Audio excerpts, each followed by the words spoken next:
आमदार भास्कर जाधव यांनी पुन्हा ब्राह्मण समाजाला डिवचलं. पेशव्यांनी केलेलं कृत्य साने गुरुजींनी मांडल्याचा व्हिडिओ स्टेटसला टाकला. निवडणूक काळात मतदान वाढवून देण्याचा दावा करणारी लोक फिरतायत, हे सगळं बकवास आहे. उपमुख्यमंत्री अजित पवार यांची प्रतिक्रिया. मुंबई शहर आणि उपनगरात पहाटेपासून पावसाच्या जोरदार सरी. आज दिवसभर पावसाचा जोर वाढण्याचा हवामान खात्याचा अंदाज.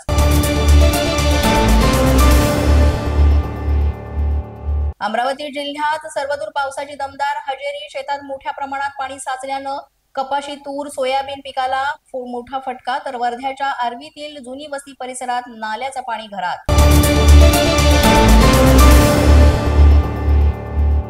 विदर्भामध्ये पुढील 5 दिवस अतिमुसळधार पावसाची शक्यता. येणाऱ्या 3 दिवसांमध्ये कोकण, गोवा, मध्य महाराष्ट्रात येलो अलर्ट, तर मराठवाडा, विदर्भाला ऑरेंज अलर्ट. यवतमाळ जिल्ह्यातील काही भागात पावसाची रिपरिप सुरूच. जिल्ह्याला आजही पावसाचा ऑरेंज अलर्ट. विजांच्या कडकडाटासह मध्यम आणि मुसळधार पावसाची शक्यता.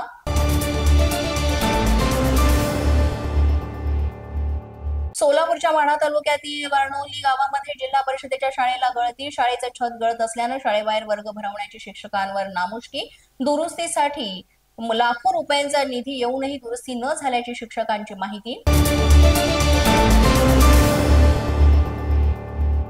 राज्यातील शेतकऱ्यांना 28 कोटी रुपये कांद्यात अनुदान. तर 2023 मधील कांद्याच्या दरात पडझड झाल्यानंतर शासनानं अनुदान जाहीर केलेलं होतं. त्यानुसार 14,661 शेतकऱ्यांना 28 कोटी 32,30,000चा निधी मंजूर.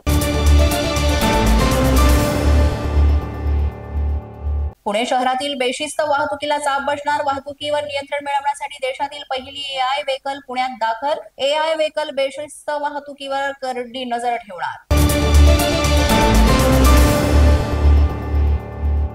दिवा CSMT विशेष लोकल सुरू करण्याची मागणी. दिव्यातील समाजसेवक अमोल केंद्रेंकडून संबंधित मागणीसाठी मुंबई हायकोर्टात जनहित याचिका दाखल. पोलीस बंधा न्यूजच्या बातमीपत्रात आज इतकंच. तुम्हाला आमचं बातमीपत्र कसं वाटतंय याबाबत अवश्य अभिप्राय कळवा.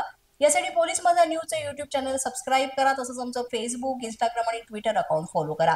अधिक माहितीसाठी आमच्या www.policemazhanews.com या वेबसाईटला भेट द्या. आमचे अधिकृत प्रतिनिधी व्हायचं असेल तर स्क्रीनवर दिलेल्या क्रमांकांवर आजच संपर्क साधा. आजच्या बातमीपत्रात इतकंच. पुन्हा भेटूया पुढील बातमीपत्रात. तोपर्यंत पाहत रहा पोलीस माझा न्यूज.